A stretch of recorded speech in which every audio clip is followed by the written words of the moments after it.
আরো কত রকমের গেম চলে আসছে। মোবাইল না দিলে বাচ্চারা ভাত খায় না, এমন একটা জামানা চলে আসছে বাবা। শুধু আপনাদের কথা কেন বলবো, আমাদের বাড়িতেও এই আল্লাহ তাআলার গজব ঢুকে গিয়েছে।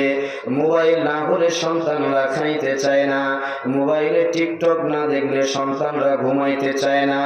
এই যে ইহুদি নাসারা খ্রিস্টানদের যে প্ল্যান আর পরিকল্পনা, এক সময় পুরা গ্রাম মিলে একটা টেলিভিশন ছিল না।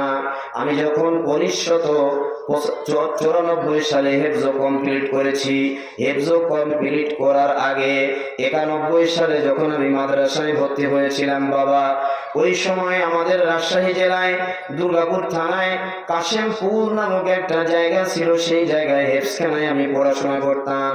এই কাশেমপুর পুরা এলাকা মিলে একটা টেলিভিশন ছিল, একটা টেলিভিশন ছিল। এই একটা টেলিভিশন, ওই সময় টেলিভিশনে সিনেমা দেখানো হতো, এর মাঝে মাঝে অ্যাড দেওয়া হতো। আল্লাহর কসম করে বলি, আল্লাহর কসম করে বলি, আল্লাহর কসম করে বলি, এর মধ্যে বিন্দু মাত্র মিথ্যা নাই।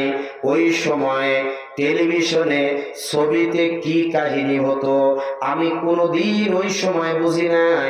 তবে হেফজ শেষ করে সময়ের ব্যবধানে এক সময় দেখলাম সিনেমা হলে মানুষ সিনেমা দেখার জন্য দৌড়ায়। ওই সময় সকলের অভ্যাস ছিল, সকল মানুষের অভ্যাস ছিল, এটা আমি বলবো না, তবে যুবকদের অভ্যাস ছিল সপ্তাহে একদিন একটা সিনেমা হলের মধ্যে সিনেমা নিয়ে আসা হতো। এই সিনেমাটা এক সপ্তাহ চলতো, এক শুক্রবার থেকে আরেক শুক্রবার পর্যন্ত চলতো। জোরে বলেন কথা ঠিক বললাম না বেঠিক বললাম? এই সিনেমা হলে সিনেমা দেখার জন্য মানুষ টাকা দিয়ে দিয়ে টিকিট কেটে সিনেমা হলে সিনেমা দেখতো। এই সিনেমাও চলে গেল। সময়ের ব্যবধানে টেলিভিশন মানুষের বাড়িতে বাড়লো বাবা, বাড়তে বাড়তে বাড়তে বাড়তে বাড়তে বাড়তে এত বেশি বাড়লো, বাড়ি প্রতি একটা টেলিভিশন চলে আসলো। এই টেলিভিশন দেখতে গিয়ে এখন বাড়িতে বাবা মা ভাই বোন দুলা ভাই জামাই মেয়ে নাতি পুতি একসঙ্গে বেলুন ড্যাস নেংটা ড্যাস একসঙ্গে দেখে।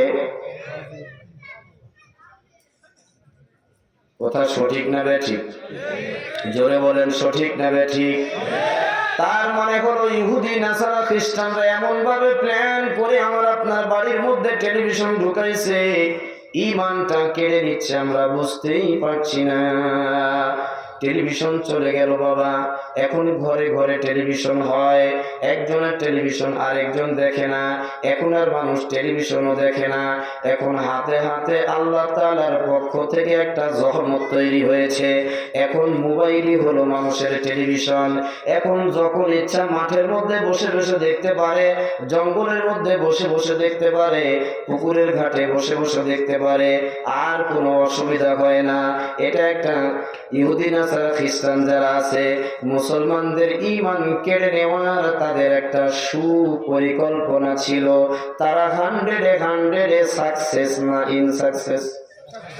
সাকসেস হয়েছে কিনা? জোরে বলেন সাকসেস হয়েছে কিনা?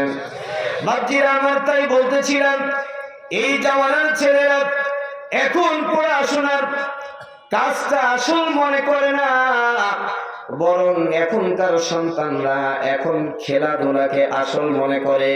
মোবাইলের মধ্যে খেলাধুলা করে, মোবাইলে খেলাধুলা করে করে সময়টা কাটাইয়া দেয়, ঘন্টার পরে ঘন্টা সময় কাটায়।